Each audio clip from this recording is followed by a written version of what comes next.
सुप्रभात बच्चों, मैं लालिमा सिपाहा आज आपको संज्ञा पाठ पढ़ाने जा रही हूँ। This could be us. So back to what I was saying. Could be us. मैंने अपने पिछले वीडियो में आपको व्यक्तिवाचक और जातिवाचक संज्ञा के भेदों के बारे में बताया। साधारणतः संज्ञा के 5 भेद होते हैं: व्यक्तिवाचक संज्ञा, जातिवाचक संज्ञा, भाववाचक संज्ञा और 2 अन्य भेद भी स्वीकार किए गए हैं: द्रव्यवाचक संज्ञा और समूहवाचक संज्ञा। आज मैं आपको भाववाचक संज्ञा के बारे में बताऊंगी। पहले मैंने कल आपको पिछले वीडियो में बताया था कि व्यक्तिवाचक और जातिवाचक संज्ञा क्या किसे कहते हैं, हम उन्हें दोहराते हैं। सबसे पहले हमारे लिए ये जानना आवश्यक है कि संज्ञा किसे कहते हैं। किसी व्यक्ति, वस्तु, स्थान, प्राणी या भाव के नाम को हम संज्ञा कहते हैं। उसमें कोई भी नाम हो सकता है। जैसे मैं बोलूं व्यक्तिवाचक संज्ञा कौन सी है और जातिवाचक संज्ञा कौन सी है, तो व्यक्तिवाचक संज्ञा वह संज्ञा है, यह संज्ञा का पहला भेद है। किसी विशेष व्यक्ति, वस्तु या स्थान के बारे में जब हमें ज्ञान होता है उसे हम व्यक्तिवाचक संज्ञा कहते हैं।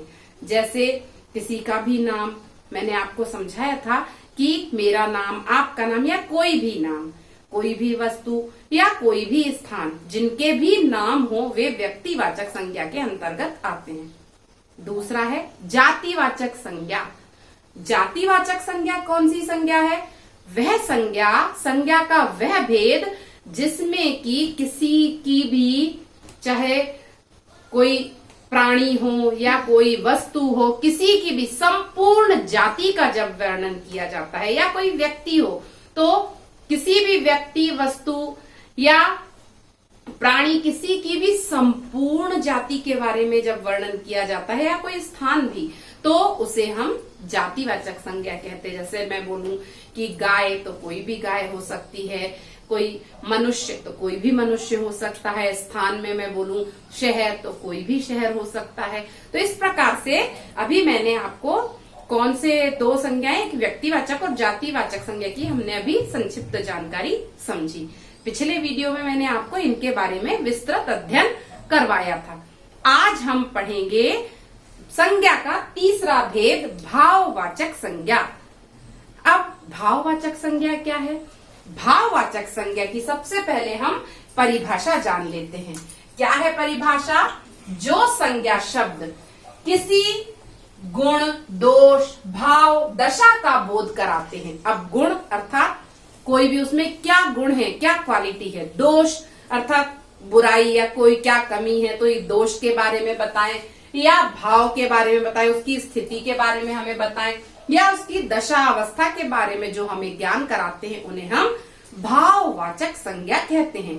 अब ये जो भाववाचक संज्ञा है, इसके उदाहरण कौन कौन से हो सकते हैं? तो बुढ़ापा, ये जो भाव हैं ये अमूर्त होते हैं, जो कि हमें दिखाई नहीं देते, हम इनको केवल अनुभव कर सकते हैं। अब जैसे बुढ़ापा है तो हमने उसकी एक सीमा बांध ली है कि हाँ, ऐसा व्यक्ति में जब ये गुण दिखाई देंगे, ऐसी ऐसी परिवर्तन दिखाई देंगे, तो ये बुढ़ापा है। तो बुढ़ापा। क्रोध, अगर कोई गुस्से में दिखाई दे रहा है तो ये क्रोध का भाव हुआ। शांति, चुपचाप, जहां पर शांति का माहौल है, सन्नाटा है, तो ये क्या है? शांति का भाव हुआ। मिठास, मिठास भी हम स्वतः अनुभव कर सकते हैं। मिठास या कड़वाहट, जो भी भाव हैं, साहस का भाव, बचपना भाव, ऊंचाई, लंबाई, महंगाई, बहुत सारे कोई भी भाव हों, तो उन सभी को हम कौन सी संज्ञा कहते हैं? भाववाचक संज्ञा। तो इसकी हम एक बार परिभाषा पुनः देखते हैं। जो संज्ञा शब्द किसी गुण, दोष, भाव, दशा का बोध कराते हैं, उन्हें हम भाववाचक संज्ञा कहते हैं। इसके उदाहरण है बुढ़ापा, क्रोध, शांति, मिठास, निकटता, शीघ्रता, समीपता, निजता, मनुष्यत्व, बचपना, साहसी, कोई सारे जो भी भाव हैं वो आते हैं भाववाचक संज्ञा के अंतर्गत। अब हम देखते हैं परीक्षाओं में हमसे कई तरह के प्रश्न पूछे जाते हैं। हमारे सामने इस तरीके के प्रश्न भी पूछे जाते हैं कि आप जातिवाचक संज्ञा से भाववाचक संज्ञा बनाइए, सर्वनाम से भाववाचक संज्ञा बनाइए, विशेषण से भाववाचक संज्ञा बनाइए, क्रिया से भाववाचक संज्ञा बनाइए या अव्यय शब्दों से भाववाचक संज्ञा बनाइए। तो भाववाचक संज्ञा बनाइए। अब पहले मैं दिखाती हूं आपको जातिवाचक संज्ञा शब्द। जातिवाचक संज्ञा कौन से? देव। देव अर्थात पूरा देव में कोई भी पूरी जाति के बारे में बता रहा है, तो कोई भी देव हो सकते हैं, नाम नहीं है, तो वो कौन सा है? जातिवाचक संज्ञा शब्द। अब हमने देव का भाववाचक संज्ञा बनाया तो क्या होगा? देवत्व। देवत्व क्या है? जातिवाचक संज्ञा का भाववाचक संज्ञा में परिवर्तन। अब हम देखते हैं पशु। तो अभी मैंने आपको बताया था कि पशु कौन सी संज्ञा है? जातिवाचक संज्ञा है। जब हम इसको भाववाचक संज्ञा में परिवर्तित कहते हैं तो पशुता, तो ये क्या है? भाववाचक संज्ञा हो गई। अब बच्चा, तो बच्चा की जातिवाचक संज्ञा क्या है? बचपना। बचपना जातिवाचक संज्ञा है। बच्चा जातिवाचक संज्ञा है और बचपना उसकी भाववाचक संज्ञा में परिवर्तन हो गया।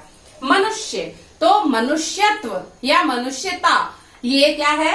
मनुष्य, कोई भी मनुष्य हो सकता है, और मनुष्यत्व या मनुष्यता,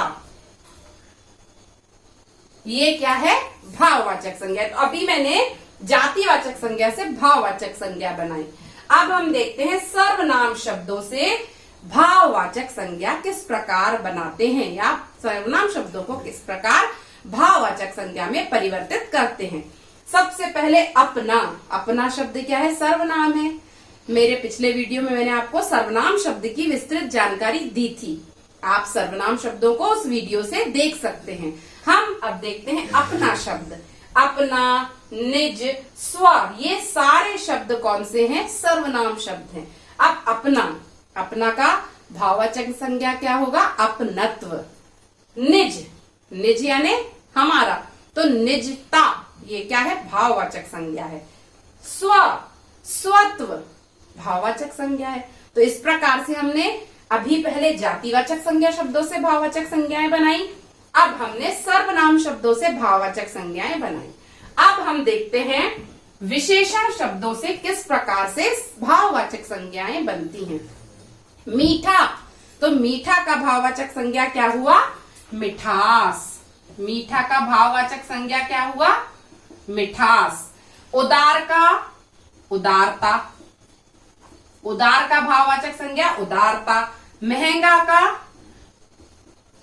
महंगाई।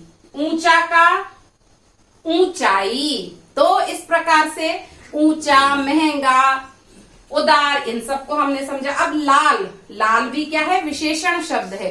तो लाल का भाववाचक संज्ञा क्या होगा? लालिमा। लाल का भाववाचक संज्ञा होगा लालिमा। ये तो मेरा ही नाम है, लालिमा। तो लाल का भाववाचक संज्ञा क्या हुआ? लालिमा। अब क्रिया शब्दों से हम भाववाचक संज्ञा किस प्रकार बनाएंगे? तो सीना, सीना मतलब सिलाई, तो सीना भाववाचक संज्ञा है। सॉरी, सीना क्या है? क्रिया, और इसका भाववाचक संज्ञा क्या होगा? सिलाई।